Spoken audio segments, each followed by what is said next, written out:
Hello everyone, welcome back to my channel. আশা করি সবাই খুব ভালো আছো, আমিও খুব ভালো আছি। সকালবেলা উঠে স্নান টান করে পুজো টুজো দিয়ে আমি সোজা চলে গেছি কিচেনে রান্না করতে, কারণ আজকে রান্নার একটু ঝামেলার রান্না আছে। ঝামেলা না কিছুই না, মানে অনেকক্ষণ টাইম লাগবে, তাই জন্য দুপুরে লাঞ্চের জন্য আজকে প্রিপেয়ার করছিলাম চিলি চিকেন আর মিক্সড ফ্রাইড রাইস, আর একটু বানাবো চিকেন স্যুপ। তো চলো তোমাদের সাথে দুটো রেসিপি আজকে শেয়ার করি। তো প্রথমেই বানাচ্ছিলাম চিলি চিকেনটা। তো চিলি চিকেনের জন্য চিকেনটাকে আমি ভালো করে ধুয়ে আদা রসুনের পেস্ট, গোলমরিচের গুঁড়ো, কর্নফ্লাওয়ার আর ডিম দিয়ে ভালো করে ম্যারিনেট করে রাখলাম, প্রায় 2-3 ঘন্টা মতো রেখেছিলাম। আর এখানে সমস্ত সবজি কেটে নিয়েছি মিক্সড ফ্রাইড রাইসের জন্য। আর যেহেতু আমি বানাবো চিকেন স্যুপ যেটা বললাম, সেই জন্য ভেজিটেবলগুলোকে খুব ভালো করে চপ করে নিয়েছিলাম। আর কড়াইতে সামান্য বাটার দিয়ে চিকেনটাকে আগে একটু সতে করে নিয়ে অনিয়নটা দিয়ে সবজিগুলো দিয়ে ভালো করে নেড়ে চেড়ে নিয়ে একটু জল দিয়ে ঢেকে দিয়েছিলাম স্যুপের জন্য। আর সাইডে আমি অন্য কড়াইতে চিলি চিকেনগুলো ভাজবো বলে রেখেছিলাম, কারণ নাহলে অনেকটা দেরি হয়ে যেত, সেই জন্য এখানে একে একে আমি চিকেনের জন্য মানে চিলি চিকেনের জন্য চিকেনগুলো এখানে ভাজছি। আমি তো বলতেই ভুলে গেছি, স্যুপের মধ্যে একটু সয়া সস আর একটু টমেটো সসও আমি দিয়েছিলাম, আর একটু গোলমরিচের গুঁড়ো। তারপর এটাকে জল দিয়ে ঢেকে দিয়েছিলাম, ফুটতে এটা ভালো করে সেদ্ধ হবে। আর এদিকে আমার চিকেনগুলো সমস্ত পকোড়াগুলো ভাজা হয়ে গেছে। পকোড়া ভাজা কমপ্লিট, আর এখানে বাটি হাতে দাঁড়িয়ে পড়েছে। টেস্ট করে বল কেমন হয়েছে। গরম ভালো সেরা হয়েছে। যা পাপাইকে একটু দে। চিলি চিকেন করলেই কিন্তু চিকেন পকোড়াটা মাস্ট, ওটা আমাকে আলাদা রাখতেই হয়, অংশুর জন্য ভীষণ ভালোবাসে। এদিকে চিকেন যে স্যুপটা আমি বানাচ্ছিলাম সেটাও রেডি হয়ে গেছে। শেষে আমি একটু দিয়েছিলাম কর্নফ্লাওয়ারের জল আর একটু স্প্রিং অনিয়ন, আর ডিমের যে সাদা অংশটা সেটা কুসুমটা আমি দিই না, আর একটু সামান্য ধনেপাতা দিয়েছিলাম যেহেতু সিজন, তাই জন্য। আর স্যুপটা কিন্তু এখানে একেবারেই রেডি হয়ে গেছে, এটা এবার আমি সাইডে সরিয়ে রাখলাম। আর ওই যে তেলটার মধ্যে আমি চিকেন পকোড়াগুলো ভেজেছিলাম, তার মধ্যে আমি কিছুটা প্রন আর কিছুটা ছোট ছোট করে টুকরো করে রাখা চিকেন আমি ভেজে নিচ্ছি, যেহেতু মিক্সড ফ্রাইড রাইস বানাবো। মিক্সড ফ্রাইড রাইসে কিন্তু আমি চিকেন, প্রন, ডিম তিনটেই অ্যাড করি, আমার ভীষণ ভালো লাগে। তো এদিকে আমি বানাচ্ছিলাম চিলি চিকেনটা, সেটার জন্য আমি অনিয়নগুলোকে ফ্রাই করলাম, তারপরে স্প্রিং অনিয়ন দিলাম কিছুটা, গার্লিক দিলাম আর ক্যাপসিকামগুলো দিলাম, দিয়ে সমস্ত কিছু ভালো করে একটু সতে করে নিয়ে তার মধ্যে আমি যে সস, 3 টাইপ অফ সস মানে চিলি সস, সয়া সস আর টমেটো সস, এই 3টে সস একসাথে গুলে দিয়ে দিলাম। আর এখানে চিকেনগুলোও দিয়ে দিয়েছি, ওর সাথে ভালো করে মশলাটার সাথে কষিয়ে নিলাম। আর ভীষণ ডিলিশিয়াস লাগে এই টেস্টটা, মানে চিকেনের এই জিনিসটা।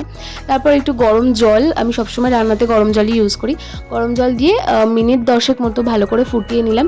আর সব শেষে দিয়ে দিয়েছিলাম একটু কর্নফ্লাওয়ার আর স্প্রিং অনিয়নের যে গ্রিন দিকটা হয় সেটা, এটা না হলে কিন্তু সেই চিলি চিকেনের যে অথেন্টিক ব্যাপারটা সেটা লাগে না। আর এদিকে আমি বানাচ্ছিলাম হচ্ছে মিক্সড ফ্রাইড রাইস। তো সবজিগুলো ভাজছিলাম, প্রন আর চিকেনটা তো আগেই ভাজা ছিল। এখানে সমস্ত ড্রাই ফ্রুটসগুলো আমি ভেজে নিয়েছি, ডিম ভেজে নিয়েছি, অনিয়ন ভেজে নিয়েছি। এবার শুধু মিক্স করতে হবে রাইসটার সাথে, রাইসটা আগেই বানিয়ে রেখেছিলাম।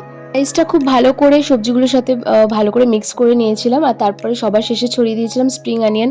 স্প্রিং অনিয়ন এই সময় মানে শীতকালে যেহেতু খুব ফ্রেশ স্প্রিং অনিয়ন পাওয়া যায়, আর এই সময় প্রত্যেকটা মানে চাইনিজ ডিশে স্প্রিং অনিয়ন ইউজ করলে এত সুন্দর একটা ফ্লেভার আসে, এত ভালো একটা স্মেল আসে, আমার তো ভীষণ ভালো লাগে। আর আমি যে কোনো টাইপ অফ চাইনিজ ফুডে আমি কিন্তু এটা ইউজ করি মাস্ট। রান্না করে উঠতেই অনেকটা দেরি হয়ে গেছিলো, সেজন্য রান্নাটা শেষ করার সাথে সাথে আমি সবাইকে মানে লাঞ্চটা সার্ভ করে দিচ্ছিলাম, কেন কি অনেকটা লেট হয়ে গেছিলো, ওদের খিদেও পেয়ে গেছিলো, বিশেষ করে অংশুর খিদে পেয়ে গেছিলো, সেই জন্য। আর এমনিতেই শীতকালে সমস্ত কিছু গরম গরমই ভালো লাগে, তো ভাবলাম সব কিছু গরম গরমই সার্ভ করি, সেই জন্য এখানে আমি ওদেরকে সব সার্ভ করছিলাম। আর ওদের মুখ থেকে তোমরা শোনো রিভিউটা যে কেমন হয়েছে।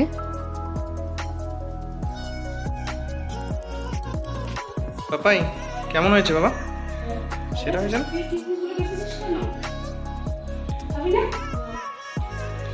কিসমিসে প্রবলেম সাইডে আজীব ব্যাপার, পাপাইকে দিয়ে দে। আমাকে দিয়ে দিস।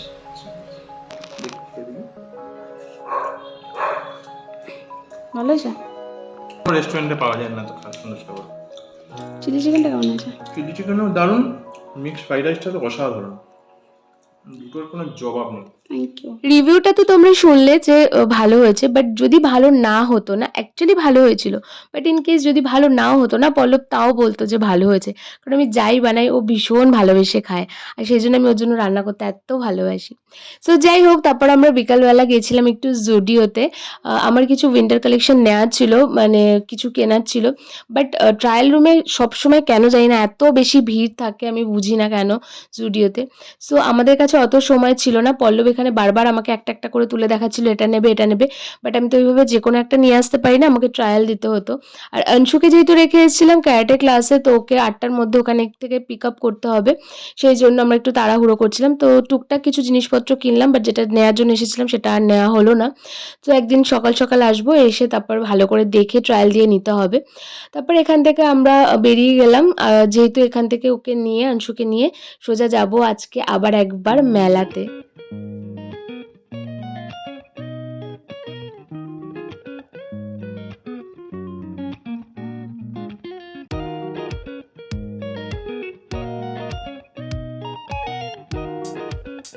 আমাকে মেলার সামনে নামিয়ে দিয়েই পল্লব চলে গেছিল অংশুকে নিতে ক্যারাটে ক্লাস থেকে। একটু দেরি হয়ে গেছিল, কাছেই মানে যেখানে মেলা হচ্ছে পাশেই ক্যারাটে ক্লাস। সো এখানে অংশুও চলে এসছে, ক্যারাটে ড্রেস পরে চলে এসেছে। মেলা ঘুরতে ঘুরতে হঠাৎ চোখে পড়লো পাওভাজি। তো ভাবলাম আজকে একটু ট্রাই করে দেখি কেমন। তো মোটামুটি ঠিকঠাকই ছিল। আগের দিন তো এসে বেশিক্ষণ ঘোরা হয়নি মেলায়, সো সেই জন্য আজকে যে দিকটা ঘোরা হয়নি সেই দিকটা গেছিলাম। আর এখানে এত সুন্দর সুন্দর ফুল বিক্রি হচ্ছিল না, খুব ভালো দেখতে লাগছিল। আর এই সাইডটা বেসিক্যালি সমস্ত কিছু রাইডগুলো ছিল, আর নাগরদোলনাটা এত সুন্দর দেখতে লাগছিল না, বাট প্রচণ্ড ভয় করছিল আমাকে। বাবা উঠবি না কোটলে? কেন? নাগরদোলাটা যেভাবে ঘুরছিল আমার তো দেখেই হয়ে গেছে, আমার সাথে কেউ থাকলেও হয়তো আমার চড়ার সাহস হতো না। তো যাই হোক, আমি এদিকটা আসলাম, দেখলাম খুব সুন্দর সফট টয়েস বিক্রি হচ্ছে, বেশ সুন্দর সুন্দর। এদিকটা আগের দিন আসিনি বলে খুব ভালো লাগছিল। আর এখানে দেখো আমার ভিডিওর মধ্যে আননেসেসারি দুজন মানুষ এসে হঠাৎ করে কোথা থেকে ঢুকে পড়লো জানি না। তো যাই হোক, আজকের মতো এই ব্লগটা আমি এখানে এন্ড করছি। প্রচণ্ড ঠান্ডা লেগেছে, এতক্ষণ ধরে ভয়েসটা শুনে নিশ্চয়ই বুঝতে পেরেছো। সবাই খুব ভালো থেকো, সুস্থ থেকো, আর দেখা হবে খুব শীঘ্রই একটা নতুন ব্লগে। Stay tune and by.